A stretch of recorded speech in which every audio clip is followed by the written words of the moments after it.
Hello every pony, this is Pony Stem Cell with StemCellReads. The story I'll read for you today is a quite short, sweet one-shot. Rated everyone. Tags Slice of Life Lyra. If you like the reading or the story, make sure to visit the author on fanfiction and leave a nice comment there. Enjoy. Memory by Algernon97. First and only chapter, Memory. The little streetlight gave off a soft glow in the night. It barely lit up the narrow, snow-covered bench beneath it, let alone the dusted-over field around it. The bench was an old, creaky thing, quietly protesting against the snow that fell onto it. The streetlight was the only thing that distinguished it from the other rusty old benches in the park. Most ponies wouldn't pay any attention to such a place, especially late at night on hearth-warming eve. Most of them were at home, exchanging gifts with their friends and family. But this was not the case for Lyra Heartstrings. Lyra was a little green unicorn, a bit shorter than most ponies. Like most ponies that night, she was carrying a small package wrapped up in paper and a bow. Unlike most ponies, however, she was still wandering through the town, walking up to that little park bench and streetlight. She had to. She needed to remind herself of the good times before she went to see him. She pushed clumps of snow off the wooden boards until the bench was spotless again. Satisfied, she pulled herself up and onto the squeaky bench, setting the package down beside her. As she sat there, with little flecks of snow starting to cover the bench again, she smiled, and she remembered a time long ago when her father would often take her out to that very bench and the two of them would watch birds for hours upon hours. Or try to, anyway. Sooner or later, their conversations would often go down some silly path and Lyra would scare away all the birds with her laughter. Sometimes he would try to explain math to her while they sat on that little bench. The items being added or subtracted were either cookies or ice cream cones, though after one particularly messy incident with ice cream, they only used cookies. It was quite some time before Lyra actually understood that 2 cookies plus 2 cookies equaled 4 cookies, but her father was definitely a better teacher than the one she had at school. He had helped her with that irritating subject all the way up to her going into Canterlot University. And sometimes, when it was quiet in the park, they would just sit there, little Lyra gazing up at the sky while her father thought about something. And then Lyra would poke her ticklish father with her horn, and the two of them would start laughing again. Lyra sighed. Those were just some of the happy memories that involved the creaky old bench and dim streetlight. But they weren't what stood out the most in her mind. One night, not too long after the mathematical ice cream mayhem, as he called it, her father hadn't been as cheerful as he normally was. He had stared off into space even after Lyra had poked him. And little Lyra thought she knew why. "Daddy?" "Yes?" "Are you going to leave Mummy?" Her father looked at her like she'd grown a second head. "What in the world makes you say that, Lyra?" "You and Mummy've been yelling a lot, and Barry's Mummy and Daddy were like that, and then her daddy left and I—" Her father stopped her. No, Lyra. I'm not leaving. It's just that, well, Mummy's very sick, and her medicine makes her very grumpy." "I thought it just made her mane and tail fall off."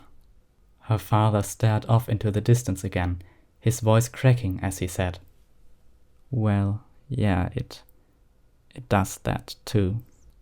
Lyra's smile vanished, and the snow piled onto the old bench. The little package now had a small powdery layer of snow covering it. She lifted it with her magic, gave it a small shake, and set it back down. She glanced up at the dim streetlight. "Just a few more minutes," she thought. "Just a few more minutes, and then I'll go see him." Lyra looked at the little package next to her. She hoped that he would like it. It was a long, long time before her father was happy again. He still took her to that little bench, but he didn't laugh as much, and Lyra didn't really want to say anything. For a long time, they would just sit there, slowly eating ice cream. And then, one day, Lyra got her cutie mark. Her father took her out to the bench to go bird watching, and they started talking about any silly little thing that popped into their heads. That was probably her favorite memory. The two of them sitting on the little bench, eating some ice cream and joking about music. That was what they had talked about. Lyra's special talent did involve playing a lyre, and her father had talked about buying her a new one so that she didn't have to play that crumbly old one she'd found in the attic. She would hear nothing of it once she found out her father used to play the old thing when he was a foal. Lyra, being a bit of a pack rat, still had that faded ancient instrument. She smiled at the thought and chuckled when she imagined her father trying to play it all those years ago. "You're stalling," she told herself. "Holly'll have put him in bed by the time you get there if you don't get going." She sat herself down off of the little bench and onto the snow-covered path. Lifting the package into the air with her magic, she gave the dimly lit bench one final look before she walked away. The little house was a cozy place, smaller than Lyra remembered, but still friendly looking. Snow covered the slanted roof and the windowsills. Lyra tried to look inside through one of the windows, but the drapes had been pulled shut. Checking the package one final time, she walked up to the door, lifted a hoof, and knocked. A few minutes passed before the aged door opened. A white Pegasus in a blue uniform stood in the doorway, a small smile on her face.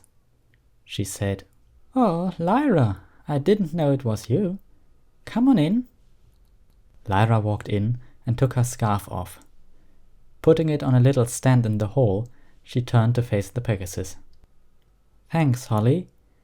Is he—" "I think so. He's in the living room." Holly pointed a hoof to a doorway that had light coming out of it. She saw the package floating in the air behind Lyra. "Is that for him?" Lyra nodded. Holly led her down the hall and into the room.